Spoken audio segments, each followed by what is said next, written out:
नमस्कार, मैं हूँ रेखा उपाध्याय। स्वागत करती हूँ अपने यूट्यूब चैनल पे। आज मैं और वंदना इसका मिलकर दोनों जन बहुत प्यारा आगे सुनाने जा रहे हैं। आप सबको अच्छा लगेगा तो कमेंट में जरूर करना। बाबा नाने सूरज पैया लागे, बेटी जनम नीति होई जी। बाबा नाने सूरज पैया लागे, बेटी जनम नीति होई जी। बेटी के जन्म में मोरी ऊंची पगड़िया,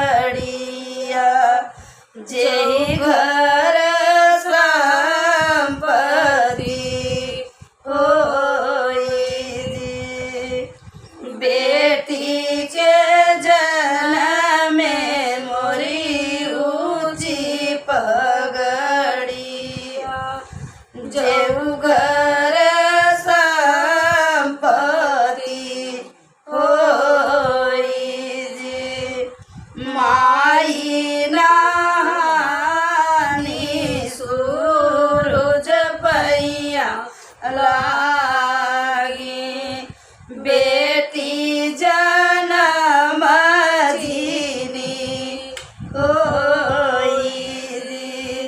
माई नानी सूरज पैया लागी, बेटी जनम दीनी होई जी।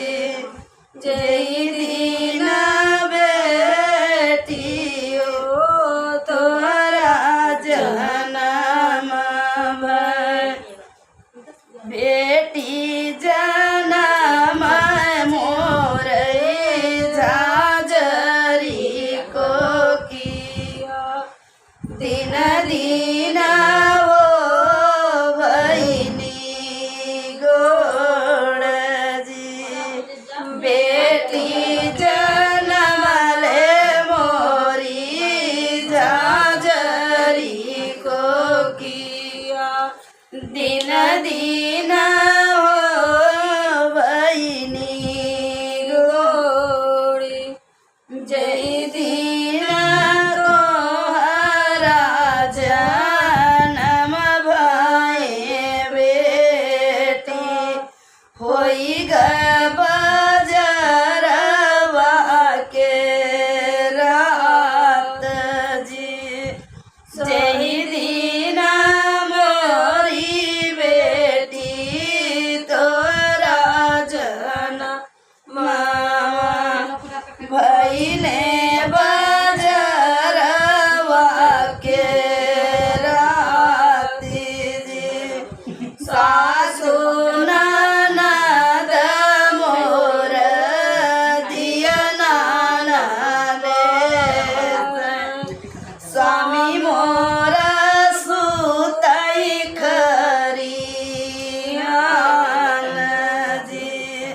सासु ननद मोर दिया नानले, स्वामी मोर सुतई खरियान जी। जेहि दीन बुतवा हो तोहरा जनम भय, होई गई सुखवा के रात जी। जेहि दीन पुतवा हो तोहरा जनम भय, होई गए सुखवा के राती जी। सासु